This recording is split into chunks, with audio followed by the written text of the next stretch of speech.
avons vu comment créer le mur rideau proprement dit, comment créer le quadrillage et comment faire des modifications au niveau du panneau. Alors, il existe une dernière entité que l'on peut créer au niveau du mur rideau, c'est le meneau.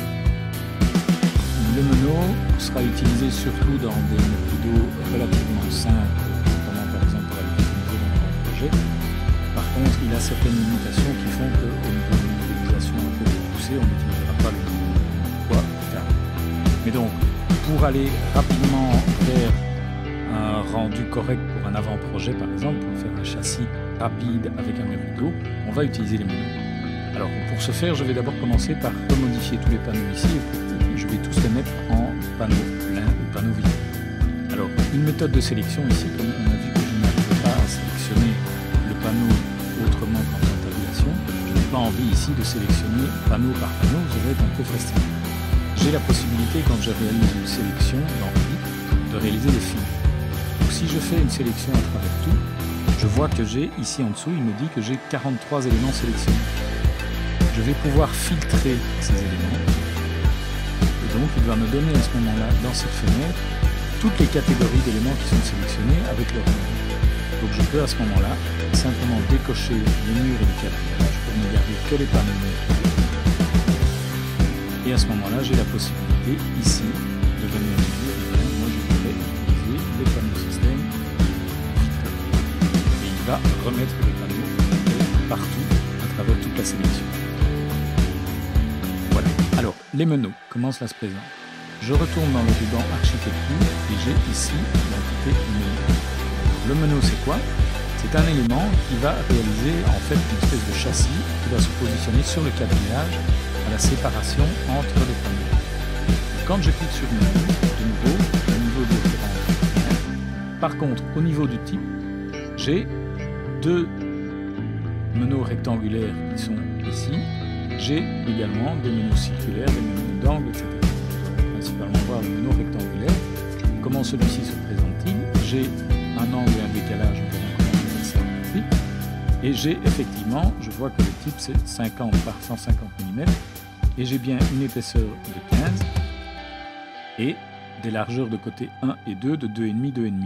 Pourquoi? Parce qu'en fait ce meneau va se centrer sur le quadrillage et donc j'aurai 2 cm et demi de chaque côté du quadrillage pour faire effectivement 5 cm. Donc quand je vais faire OK ici, je vois qu'il va mettre en évidence les quadrillages et quand je vais cliquer, il va me positionner un menu sur cet élément. Donc je vais pouvoir comme ça, de manière unique au départ, positionner des menus. Alors si j'ai envie en une fois de positionner le même menu sur tout le menu, eh bien je peux demander immédiatement ici au niveau du quadrillage de placer le menu sur la ligne de quadrillage sélectionné. Donc là c'est ce que j'ai fait pour l'instant.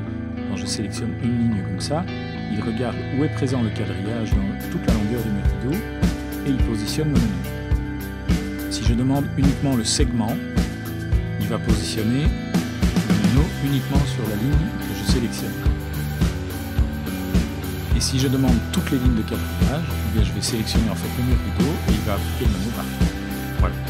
Donc clairement, au niveau d'un avant-projet, j'ai déjà quelque chose qui me permet de réaliser un mur rideau très rapidement en utilisant uniquement le panneau système vitré, le panneau système plein et éventuellement des menus.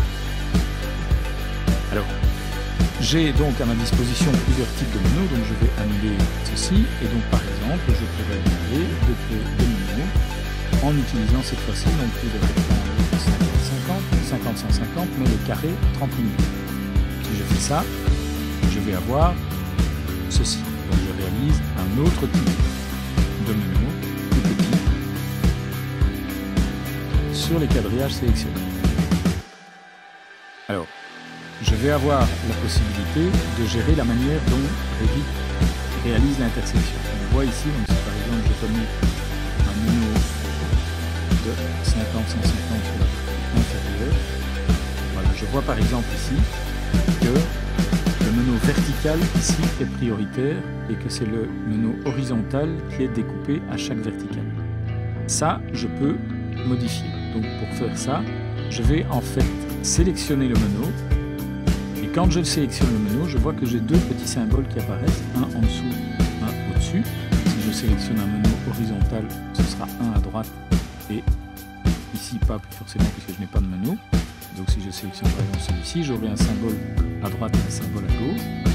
Et donc je vais venir ici sélectionner par exemple le vertical et en cliquant sur le symbole qui se trouve en dessous, je vais inverser la priorité des menus. Donc je peux faire ça soit en sélectionnant le vertical, soit en sélectionnant l'horizontal. Je peux le faire ici aussi. Et je vais pouvoir comme ça, élément par élément, modifier l'intersection entre les différents menus. Au niveau de ce menu, j'ai encore un élément qui est ici au niveau du type. J'ai un angle et un décalage. Alors, le décalage, si je mets par exemple 10 cm, voilà, je vais me mettre en plan, ça sera plus clair. Voilà, donc j'ai par rapport à mon rideau qui est là, mon menu est ici. Donc si je sélectionne, je vais remettre pour l'instant le décalage 0. On comprend bien ce qui se passe. Voilà, donc le quadrillage, le mur rideau se trouve axé ici. Avec un décalage 0, je réalise un menu qui se trouve de manière symétrique vers l'avant et vers l'arrière. Donc si je mets un décalage de 2 cm, j'ai mon menu qui se déplace de 2 cm. J'ai également un angle, ça de nouveau ça sera rarement utilisé, mais je pourrais par exemple mettre un angle et je vais avoir à ce moment-là le menu qui se décale via un angle, mais évidemment votre panneau ici, mon panneau vitré, lui n'aura pas une intersection. On ne touchera pas à l'angle. Voilà, donc ça c'est au niveau du décalage. Et donc l'épaisseur, j'ai 15 cm, j'ai largeur du côté 1, largeur du côté 2, donc si je voulais par exemple avoir pour ce menu-ci un type bien particulier, de nouveau je duplique pour éviter de modifier tous les menus qui sont créés dans le projet, et j'appellerai ça par exemple 10 x 10, et le 10 x 10, je lui donnerai une épaisseur de 10 et des largeurs de côté qui sont réparties symétriquement par rapport au quadrillage de 5 et de 5. Voilà, je me retrouve à ce moment-là avec un menu de 10 sur 10. Donc si je repasse en vue 3D, il est ici et j'ai un menu spécial de 10 sur 10. Donc de nouveau, je peux à ce moment-là faire une modification et une copie de propriété si je voulais par exemple appliquer le même menu sur tout l'élément vertical ici. Je vais également pouvoir, au niveau des menus, leur attribuer un matériau. Donc j'ai ici, dans le type du menu, j'ai une case matériaux qui va me permettre de modifier en une fois tous les menus de ce type-là en leur attribuant un matériau bien spécifique. Et je vois que j'ai également la possibilité d'utiliser un profil bien défini. Donc, de la même manière que dans le cours sur les murs, tout à l'heure, on avait passé en revue la création d'un profil bien spécifique, je pourrais très bien faire la même chose ici et donc demander de nouveau de créer une nouvelle famille d'un profil métrique. Et je pourrais ici réaliser un profil bien spécifique que je souhaiterais utiliser pour mon menu. Donc je ferai un élément quelconque comme ceci.